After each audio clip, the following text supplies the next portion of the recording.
Gani and welcome to Verses of Nixa. I am Niharika and here we talk about literally anything and everything. And based on today's post and the responses that I received from you all, I decided to do a small video on my acne journey. And I'm so sorry, I'm literally not wearing any jewelry. I am literally so bare. But it's okay, it's okay. So, to begin with, story time. I actually had severe acne. Back in 11th grade in my high school, I started having my acne and it got worse and worse in my college years. Since the first 2 years I was doing theatre, it was very physically demanding, and the third year I ended up doing RDC, which was also physically demanding. Since I tried my best to not go to a medical treatment for the first few years, for these set of years, I ended up kind of ruining my skin more, I'd say, and I do understand you when these girls in college and schools, when they come up to school having the best skin, and they're not putting in efforts, and maybe you don't know if they're putting in any efforts or not, but you certainly are putting in a lot of efforts because your genetics have really bad acne. And I do believe some part of genetics plays a significant role because I have the same kind of acne my father had in his adolescence. So yeah, I mean, that's what my father says looking at me, and my mother says when she got married to him, that was the exact kind of acne my father had. So yes, I tried every natural remedy I could, and I tried my best to create solutions at home, not visit a dermat, and try to just be, sensitive with my skin, aware, trying to study about what causes acne. Okay, sebum, oil, dust, pollution, this, that, everything, food, my day-to-day routine. So then I will in fact show you a few pictures year to year so that I can show you how bad my skin was. So this is a picture of my forehead. I think it's from 2021. It's very bad. This picture is from 2022. I mean, I don't know if you can see the severity of the acne. This is 2023, which is also pretty bad. This is 2024, which is also bad. And this is 2025. But this picture was right after me starting my medical course. Because of course you do go through a lot of withdrawal in the beginning, and you go through a lot of acne in the beginning and before it starts to get better. So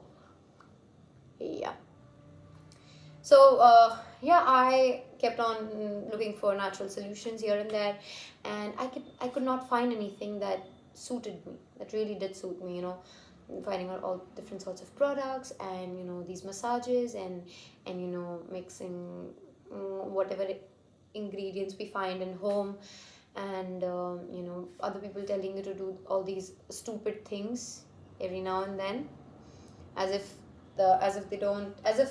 you've not done any of those yet. But yes, that also happens. So then came college, and I still was a bit ignorant to my skin. But then in 2025 I got done with RDC, and then I was wrapping up my internals and tests, and my exams were coming up soon. I had joined this gym because I have to be physically active at any point in time. So there was this gym right where I stayed in campus, and there was this person who's now a very good friend of mine, and he had a cervical problem. So one day there were days I used to see him suffer and all, and the gym trainee, who was a bulky guy, telling him to do all these things, and me being this physically fit, a little athletic, little yoga enthusiastic, and what all you may say, I just went to him and I told him, you should do these things to kind of stretch out your cervical and relax and contract your muscles, and And he kind of got happy and he thanked me. And a few days later, he came to me and he said, Niharika, you know what? You should visit a dermat. And that did not come as a surprise. But 2 days later, he came and he apologized. I hope you did not feel offended by it. But then I told him, no, that was one big sort of reminder for me, because I have been wanting to do this since a long time now. So thank you for reminding me that I need to go to see a dermat, because it is getting worse and I see that. And so he was like, yeah, that's good, because apparently his sister was also a dermat. So, and he also suffered with a little bit of acne. But then I forgot again because I got busy with exams, and I was not in a mental state to go ahead. But then came my fourth year. So our third year got over. Before our fourth year, we had 2 months, around on and off 2 months of a break, because we were the first batch of the research year, and the university was still figuring out the curriculum and the syllabi and the process of starting the research itself, and the options that they would be providing their students with. So then I decided on cold emailing different schools in Delhi for a theatre teacher, because what I knew the best was theatre, and I was in my head wanting to do theatre, because it had been 1 year, more than a year now, and I had left theatre and I wanted to get back on it. I really missed teaching, doing it. So I got an invite to Indian and Prudence, and then I ended up joining Prudence in the next week itself.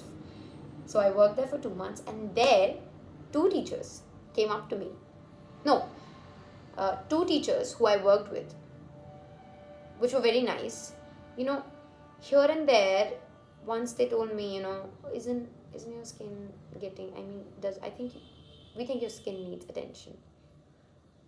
And just before joining the school, I had searched up the internet about the dermatologists around me, and I had ended up finding Dr. Shruti, who is the founder of Skinos in Kamlanagar, and I had decided on going there. And as soon as I got one more person telling me that I need to pay attention to my skin, I ran. The next thing I did was I ran. I literally ran to Skinos, and I met Dr. Shruti there. She is one amazing, beautiful person. She gave me a thorough analysis of my skin, the things that I should be doing, things I shouldn't be doing. She told me it's a lot. It's an accumulation of many reasons that acne happens, and especially at your age. I mean, you might still face it by the age of 25, and even in later years. So you need to solve it ASAP. And there might be hormones. She told me you look fit, so I don't think weight or unhealthy diet is one of the reasons. But yes, I don't eat oily, but I eat a lot of sugar. So she told me to cut down sugar, because sugar is one of the big reasons my skin was kind of building up more sebum. And she told me to take care of my skin, and she prescribed me with these skincare products and one magical medicine, which is isotretinoin. So initially we started with 10 mg, and then now after a few months we came to 20 mg. And to kind of balance it out, the skincare products that the dermat will give you will be very custom to your skin, so that your skin does not dry up. So since I had dry eyes, and you might experience dry hair, very chapped lips, because you might have chances of them bleeding, so you need to take a lot of care of your skin at the same time, because what isotretinoin basically does is it dries sebum. It restricts the production of more sebum, and it dries up all the sebum that has accumulated inside. So for once it gets very worse, and then it kind of gets better, as you can see. I don't know if you can properly, but yeah, it starts to get more and more better. So, and with time, of course, your skin gets used to the medicine, and the skincare products, so it turns out to be even better. And yeah, I was very happy that I ended up going there. I keep on going to her whenever I visit Delhi, and of course I have taken a few treatments from there, just facial massages, that's all, nothing severe. And also I have a dentist who I keep visiting, because for me, my the health of my tiny little teeth is also very important, because I eat not as much sugar, but I do eat sugar, and I do not want to end up doing another root canal. So yeah, that's it. I hope you find this helpful, and I hope you kind of relate to the journey. And I mean, I hope you don't. I mean, it's good that you don't, but if you do, I mean, I'm glad to be able to provide you a reason to hope, because I know how it feels to do everything in your power, and study and research, and still end up not knowing the best for your skin, and then ending up ruining it more. And that is why I, even in my previous Instagram stories, I suggested, when people asked me for my skincare products, I suggested them to go to a dermat rather than buying any, even a dermatologist certified product from the market, which is recommended to you by XYZ person, because you don't know what your skin needs. A dermatologist does. They will look at your skin and they will know what your skin needs. So that's my experience. I mean, some people might have been in this journey for maybe 5 or 10 years, so they may have a lot of knowledge by now. But for me, I think going to the dermatologist was the best decision, and I think you should do that too. It is a bit of an investment, but I think the products will last you 5 to 6 months. So maybe you only need to buy these products twice or maximum thrice in a year.